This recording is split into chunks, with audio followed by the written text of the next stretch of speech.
Depuis plus de 20 ans, placementdirect.fr, spécialiste de l'assurance vie et de l'épargne retraite, vous accompagne vers les meilleurs placements à frais réduits. Et aujourd'hui, c'est vers votre programme que placementdirect.fr vous accompagne. Placementdirect.fr vous présente tout sur votre argent. J'ai reçu le relevé des frais de mon assurance vie, là, justement, il y a quelques temps. Il y a une dizaine de pages, il y a des tableaux partout, enfin, j'ai rien compris. Les contrats d'assurance vie, je suis pas convaincu. Et franchement, il y a tellement de frais, le rendement est pas terrible et je suis pas sûr que ça vaille le coup. Frais de souscription, frais d'adhésion, frais sur versement, frais de gestion, frais d'arbitrage et j'en passe, les frais sont nombreux sur mon contrat d'assurance vie. Je n'y ai jamais fait trop attention, d'autant qu'ils sont prélevés directement par mon assureur. Mais je me dis que, mis bout à bout, ça doit faire un sacré manque à gagner. Quand mon contrat me servait un rendement de 4%, ce n'était pas très grave. Mais maintenant que mon assurance vie me rapporte autour de 1% et que l'on me parle d'une inflation de plus de 3%, même moi qui ne suis pas un as des maths, je comprends que la performance réelle de mon contrat est devenue négative. En clair, je perds de l'argent avec mon assurance vie, ce qui, il faut le dire, n'est pas vraiment l'objectif d'un placement. D'où la question que vous vous posez sûrement comme moi, comment réduire les frais de son assurance vie ? Eh bien, on va y répondre parce que Tout sur votre argent, c'est le podcast qui parle cash. Quels sont les frais prélevés sur un contrat d'assurance vie ? Peut-on les négocier auprès de sa banque ou de son assureur ? Les assurances vie commercialisées sur Internet sont-elles vraiment moins chargées ? Je suis Jean-Philippe Dubosc et ces interrogations, je les ai soumises à Cyril Chartier-Kessler, président fondateur du prescripteur d'assurance Good Value for Money qui évalue les contrats en fonction de leur rapport qualité-prix.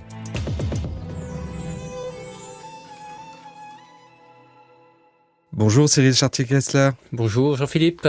Quels sont, Cyril, les différents frais prélevés sur un contrat d'assurance vie ? Alors, sur un contrat d'assurance vie, il y a beaucoup de frais différents qui sont prélevés. Des frais qui sont visibles pour l'épargnant, des frais qui sont moyennement visibles et des frais qui sont très peu visibles. Souvent, le client, ce qu'il connaît, c'est les frais à l'entrée sur les versements. C'est-à-dire, si je verse 100 € sur mon contrat, on prend 3% à l'entrée, donc il y a 97 € investis. Mais derrière, il y a beaucoup d'autres frais. Notamment, il y a des frais sur encours. C'est-à-dire que chaque année, l'assureur va vous prélever une partie de votre épargne pour se rémunérer au titre de sa gestion. Ces frais sur encours sont moyennement visibles puisque la rémunération qui vous est versée sur le fonds en euros, elle est ce qu'on appelle net de frais de gestion. Donc ce qu'on vous verse, vous avez l'impression qu'il n'y a pas de frais de gestion, en fait c'est faux parce que ça a déjà été prélevé. De la même manière, sur les unités de compte, les frais sont prélevés en réduisant votre nombre de parts d'unités de compte. Donc si vous regardez d'une année sur l'autre, si vous n'avez pas de frais d'investissement, vous allez voir que votre nombre de parts il diminue d'année en année. Il y a d'autres frais qui existent, on peut parler des frais d'arbitrage. Si vous changez de support financier, certains contrats vont prélever des frais, par exemple 0,5% de l'épargne transférée d'unité de compte vers les fonds en euros. On peut aussi avoir des frais, ce qu'on appelle de gestion pilotée, c'est lorsque vous décidez de déléguer une partie de la gestion de votre contrat à un gestionnaire d'actifs souvent réputé. On va parler des mondes Rothschild, de Lazard, de la financière de l'échiquier. Ces frais de gestion pilotée peuvent varier entre 0,2% et 0,8% de l'épargne qui est mise comme ça en gestion pilotée. Alors vous avez fait référence aux frais visibles, ça veut donc dire qu'il y a des frais invisibles. Alors il y a des frais effectivement très peu visibles, ce sont les frais internes au support financier qu'on appelle les unités de compte. Ce que l'épargnant ne sait pas, c'est lorsqu'il va investir dans une unité de compte, l'unité de compte a ses propres frais de gestion. Ces frais de gestion, on appelle d'une part ça les frais fixes, qui sont des frais normalement incontournables pendant l'année, et il y a les frais courants qui sont les vrais frais prélevés, qui intègrent les frais fixes, plus tous les frais de transaction réalisés par le gérant, plus généralement des commissions de surperformance. Même quand le gérant performe peu, généralement la commission de performance est prélevée. Alors ces frais qui sont internes aux unités de compte, ils sont très peu visibles puisqu'ils sont déduits de la valorisation de l'unité de compte. Donc l'épargnant, s'il ne va pas creuser un petit peu derrière, il ne va rien voir. Pour que l'épargnant comprenne bien, les frais sur encours en unité de compte qui sont prélevés par l'assureur vie, si j'ai 100 € et que j'ai 1% de frais sur encours, on va me prélever 1 €. Mais derrière, si les 99 € qui restent sont investis en unité de compte, il faut savoir que dans ces 99 €, les gérants d'actifs qui sont derrière, eux-mêmes en moyenne ont prélevé 2%. Donc en fait, dans la pratique, vous allez descendre à 97 € de manière extrêmement concrète. D'accord. Alors en cumulé, tous ces frais de versement, d'arbitrage, de gestion, on n'a pas parlé, mais il y a aussi des frais d'adhésion des fois quand c'est une association d'épargnants, tous ces frais, ça pèse combien sur un contrat en moyenne ? On peut trouver des contrats pour lesquels le cumul annuel de frais va être de 3 ou 3,5% par an. J'ai envie de dire qu'à ce niveau de frais-là, pour avoir une performance positive régulière dans le temps, c'est assez audacieux, parce que de manière très pratico-pratique, aujourd'hui, si un gérant financier savait garantir une performance de 3,5% par an, ce gérant gérerait tous les fonds en euros du marché. Or, ça n'existe pas. Donc, quelque part, c'est qu'il y a un souci. À partir du 1er juin 2022, les banques, les assureurs, les courtiers vont devoir publier sur leur site internet les différents frais prélevés sur leur contrat d'assurance vie. Est-ce que c'est une bonne chose ? Alors oui, on peut dire évidemment que c'est une bonne chose que l'épargnant connaisse les frais prélevés sur son contrat. Dans la pratique, il les connaît déjà. Et toute la problématique, c'est qu'à chaque fois, on rajoute des pages additionnelles dans les reportings qui sont faits aux clients. Et finalement, quand on sort sur le levé de compte annuel, on a parfois 10, 15, 20 pages. Personne ne va lire ça.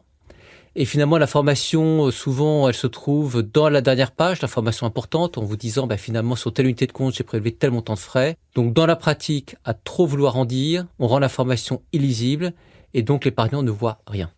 Si j'ai un contrat d'assurance vie, est-ce que je peux négocier le niveau des frais ? Alors, vous pouvez négocier le niveau des frais d'entrée. Et ce, d'autant plus que vous acceptez d'investir en unité de compte. Concernant les frais sur les encours, ça ne se négocie pas. Si vous êtes un épargnant aisé avec un contrat pour lequel vous avez 50 000, 100 000, 150 000 euros, vous pouvez aller sur des contrats pour lesquels vous avez ce qu'on appelle des frais à tranche, c'est-à-dire des frais sur les encours qui diminuent en fonction du montant de votre encours. Ça se pratique pas mal sur les marchés. Cyril, les contrats d'assurance vie vendus en ligne sont réputés pour leur faible niveau de frais. Alors, est-ce que c'est vrai d'abord ? Et si c'est vrai, faut-il privilégier ce type de contrat ? Alors c'est exact que les contrats d'assurance vie en ligne ont des frais généralement nettement inférieurs à la pratique du marché. Ce sont des contrats qui se sont toujours lancés avec 0% de frais d'entrée. Donc quand vous versez 100 euros sur le contrat, il y a 100 euros d'investis. J'ai envie de dire que c'est surtout du marketing puisque concrètement, un épargnant peut généralement les obtenir aujourd'hui. Deuxièmement, ce sont des contrats qui ont souvent de bons fonds en euros. Alors, l'accès aux fonds en euros est maintenant plus difficile. On va vous obliger à mettre une partie en unité de compte. Donc, il faut faire très attention. Pour certains contrats d'assurance vie en ligne, vous avez des unités de compte extrêmement chargées en frais. Donc, l'assureur récupère par derrière ce qui ne prend pas par devant. Troisième élément, ce sont des contrats qui ont 0% de frais d'arbitrage. Donc, si vous changez d'unité de compte, vous décidez d'aller davantage sur des actions Amérique du Nord, tout ça, on va rien vous facturer. De manière structurelle, ces contrats sont plus intéressants pour l'épargnant, mais il faut que vous soyez conscient que vous aurez quasiment pas de conseils. Donc, il faut être capable de se débrouiller tout seul. Et quand vous allez sur le site internet de votre contrat et que vous voyez 300 supports financiers différents, il faut être capable de choisir. Et c'est pas si simple. Alors, les ETF, Cyril, sont très à la mode en ce moment. Pourquoi ces fonds, qu'on appelle aussi des trackers, proposent-ils des frais plus bas que des fonds lambda ? Et du coup, est-ce qu'il faut aller vers ces fonds ? Alors, les fonds indiciels, effectivement, sont extrêmement intéressants pour l'épargnant. Les fonds indiciels, c'est ce qu'on appelle de la gestion passive. Ça veut dire qu'en fait, c'est des fonds qui sont gérés par des ordinateurs pour s'aligner exactement sur l'indice qu'ils répliquent. À titre d'exemple, un tracker CAC 40 va répliquer le CAC 40. Eh bien, ce support indiciel va, en temps réel, acheter, vendre les différentes actions du CAC 40 avec la bonne répartition en termes de poids pour être sûr et certain de répliquer exactement la performance du CAC 40. Donc, il suffit d'un ordinateur bien programmé. Une fois que le programme est fait, ça tourne tout seul. Et l'ordinateur, c'est moins cher qu'un gérant. Exactement. Deuxième avantage, c'est que vous, en tant qu'épargnant, vous savez que vous aurez exactement la performance de l'indice. Il n'y aura pas de surprise à la fin de l'année. Si vous dites sur le fond, moi je veux diversifier mon contrat sur des actions, c'est pas idiot d'avoir 30% d'actions internationales, 30% d'actions Amérique du Nord et 40% d'actions Europe, et bien vous prenez un tracker qui va répliquer exactement l'Eurostoxx 500 pour l'Europe, et vous savez qu'en fin d'année, vous aurez cette performance-là. Donc ça c'est super, pas de surprise au rendez-vous de fin d'année. Qu'est-ce que les CleanShares ? Alors, les CleanShares, ce sont des unités de compte pour lesquelles il n'y a pas de rétrocession. Alors, les rétrocessions, en fait, ce sont des marges arrière. En fait, il faut savoir qu'aujourd'hui, l'assureur, lorsqu'il met des unités de compte dans un contrat, il perçoit une marge arrière. C'est une partie des frais de gestion de l'unité de compte. Les CleanShares, ce sont des parts qui sont moins chargées en frais. Donc, vous allez rémunérer que le travail du gérant. Et du coup, il n'y a pas de rétrocession qui vous sont versées. Donc, ce sont des parts qui sont moins chargées en frais et qui mécaniquement performe davantage pour l'investisseur. Mais alors moi, ça fait depuis longtemps que je crois plus au Père Noël. J'imagine qu'il y a un loup, non, dans cette histoire. Alors oui, il y a un petit loup dans l'épargne CleanShare, effectivement.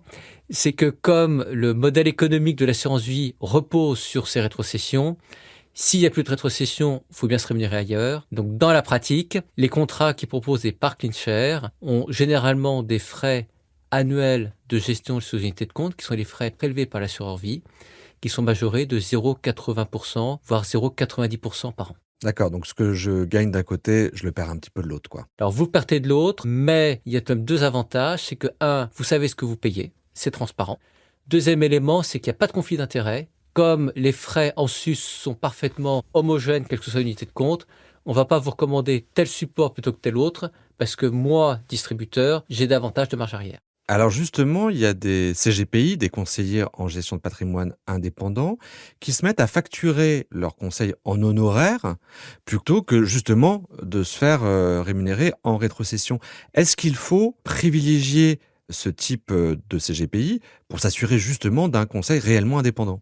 Est-ce que le CGPI apporte un meilleur conseil lorsqu'il facture des honoraires et qu'il n'y a pas de rétrocession ? On peut considérer que oui, il n'y aura pas de conflit d'intérêt. Normalement, le CGPI, il doit être là pour vous conseiller, Jean-Philippe, et pour vous dire, de mon point de vue, compte tenu du contexte macroéconomique mondial, il faut aller sur des actions internationales à hauteur de 30%, des actions Amérique du Nord à hauteur de 20%, la part de l'obligataire doit être réduite à 20%, etc. C'est son travail.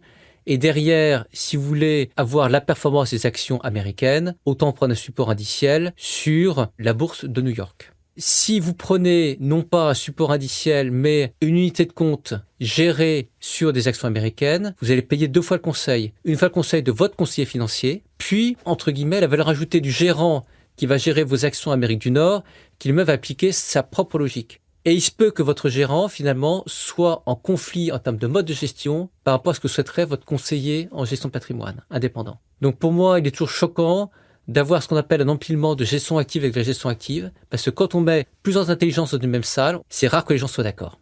Merci beaucoup Cyril pour toutes ces informations et ces conseils. Merci Jean-Philippe, et puis au plaisir. Eh bien, j'espère que maintenant, vous êtes devenus incollables sur les frais de l'assurance vie. Tout sur votre argent est produit par Europe 1 et Tout sur mes finances. Vous pouvez retrouver tous les épisodes, même ceux des saisons précédentes, sur europe1.fr, toutsurmesfinances.com et sur vos plateformes de streaming et de téléchargement préférées. Ce serait vraiment batte, comme disait ma grand-mère, si vous mettiez 5 jolies étoiles et si vous parliez de ce podcast autour de vous ou sur les réseaux.